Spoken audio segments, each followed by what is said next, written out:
Nakakalulang bilyon-bilyon ang sinasabi ni Congressman Leandro Libiste sa Blue Ribbon Committee. Ang masakit lang dito at nakakagulat dito wala daw alam at hindi daw alam ni Secretary Bunuan itong mga bilyon-bilyong sinasabing ito na nawala at allocable na ginawa ng gobyerno. At mukhang nangyari ito sa loob ng BICAM, hindi ho sa deliberation sa Kongreso at sa Senado. Mukhang sa BICAM ng kayarian ito. Noon pong 2024, dahil itong budget na ito ay nakapaloob sa 2025. Ahead kasi ang paggawa ng budget. Ito, pakinggan po niyo ito sinasabi ni Congressman Libiste. I have here a printout of the list of over 17,000 projects, and they are actually divided into 12 major tags. Mr. Chair, it would be worth reading the major tags.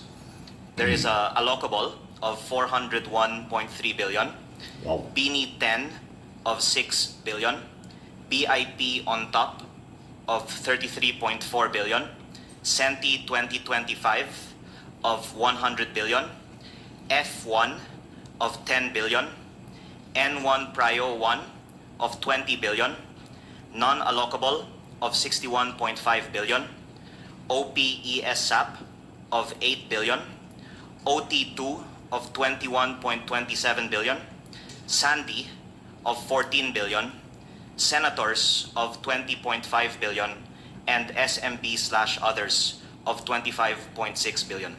This is based, sir, on the copy that I obtained as well as another copy that I have seen that was separately obtained from the DPWH. Yeah, may we ask the DPWH, Yan o. are you familiar with the documents read out by Congressman Libiste? No, Mr. Chair. We have no copy of If you are shown this. a copy, can you attest to the authenticity of the document? Page, pakibigay nga isang Ayan o. copy sa Dali o. Pakinggan nyo ninyo ito. Secretary Bernabe. Kung hindi nila alam hindi ho kinilala o hindi nila Just inamin na may ganyang bilyon-bilyon sa 2025 budget. Mr. Chair, if I may also call in Undersecretary Bernabe. Yusek Nick Conti from our planning service. Please take your seat. Ayan o. Kasi hindi ko biro yan. Napakalaking pera. Executive Department, Legislator, doon daw napunta. Allocable. Inilaang pondo. Nagamit ba ito? With your indulgence, Nakurampot ba ito? Congressman, no? Yan para ang lang isyong tinatanong. makita natin kung properly So, authenticated. pinanindigan po ni DPWH. Congressman Libiste yung kanyang mga nilabas sa social media, mga interview sa social media tungkol ho dyan sa isyong yan. Yan po yung malinaw. Pinanindigan niya na merong ganon. Ang tanong ay saan napunta itong mga perang ito? Okay? So, sinusuring mabuti yung dokumento, hindi natin alam kung ano mangyayari. Okay? Pero, yan naman ay magiging parte lang siguro ng ebidensya at pagkukunan ng recommendation o report ng committee. In the meantime, the members can ask questions So, while yan. waiting for the DPWH to examine the documents. Mr. Chair, while the DPWH is also here, we also have the budget per district summary, which was also obtained from them that maybe the page can also give them. Ayan o. Matending dokumento ito. Saan kaya napunta? Nailabas ba o hindi ang mga perang yan?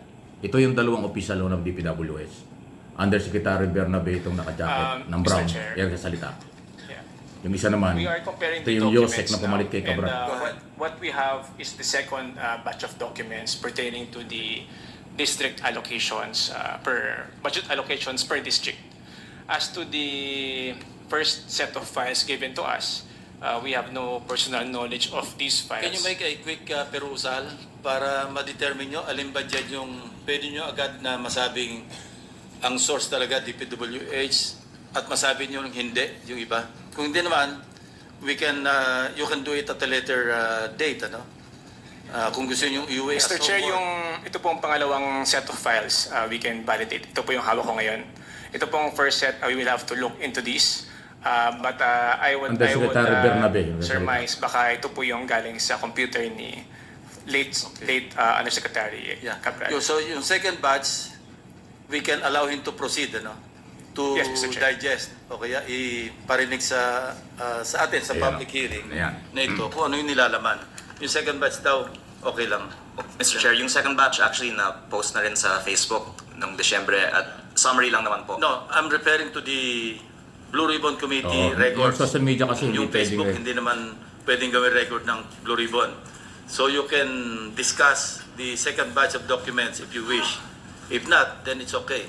So we can proceed. I'd be happy to answer any questions na lang that you may have po. But may I also add, Mr. Chair, that... Mr. Chair, sandali. Mr. Chair, if the good congressman will be the one to identify or talk about the contents of the files, I don't think he is competent because he is not part of the PWH. He is not even a staff of the PWH. It has nothing to do with the preparation of the entries, the consolidation of the reports.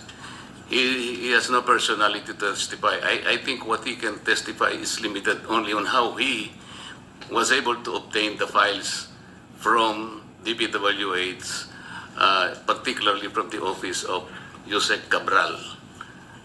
At least, from legal standpoint, it is not proper for the congressman to identify or make any explanation as to the contents of the files. He will be incompetent. First of all, I don't think these files Parang which kinakampihan ni he Marcoleta. has been authenticated by the DPWH. As I can see, they're refusing to render the authentication.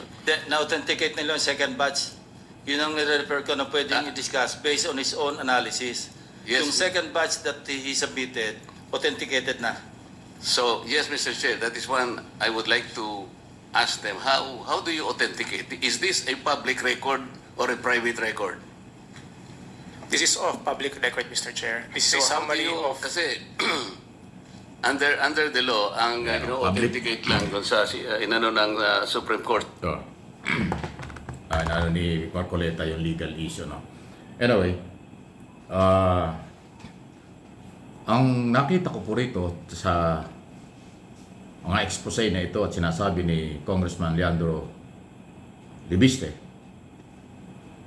totally, yung bilyon-bilyon sinasabi, ang sinasabi ni former Secretary Bunuan, hindi daw siya aware doon. Dahil allocable yun. Wala sa NEP, National Expenditure Program, o wala rin ho sa GAA. Ngayon, tinanong, saan pwedeng nangyari yun? Ang sinabi po ngayon, lumabas dun sa hearing, hindi ito nangyari sa Kongreso at sa Senado. Posibleng nangyari doon sa BICAM noong 2024 na tinatalakay ng taong yon ang budget ng 2025. So ang reforma, ito yung importante, na binago ng Kongreso at ng bumuong gobyerno, Senado. Itong tinalakay na budget ngayong taong ito, 2026, na tinalakay noong nakaraang taon, nakita natin sa BICAM, naka-live. So talagang maraming nangyayari noong mga nakaraang mga panahon na sila lang, senador at congressman sa BICAM. Doon nagkakaroon ng insertion, allocable. Pero dahil nga po inilive na sa social media, nakita natin habang ginagawa yung budget ng 2026 noong December sa BICAM, walang nakapag-insertion. Walang insertion, walang allocable kasi na-live. So mayroon talagang nangyayaring kalokohan sa BICAM doon sa mga nakaraang mga taon. Iyon ang reforma. Ganun pa man, nailatag na ni Congressman Libiste itong di umano'y allocable doon sa 2025 budget. So pagpapatunay na lang, yan ang kailangan gawin ni Libiste. Paano niya patutunayan? Kasi sabi ng Public Works, hindi lahat kinukumpirm nila. Maraming hindi. Ayun ang problema ngayon. Saan tayo maniniwala?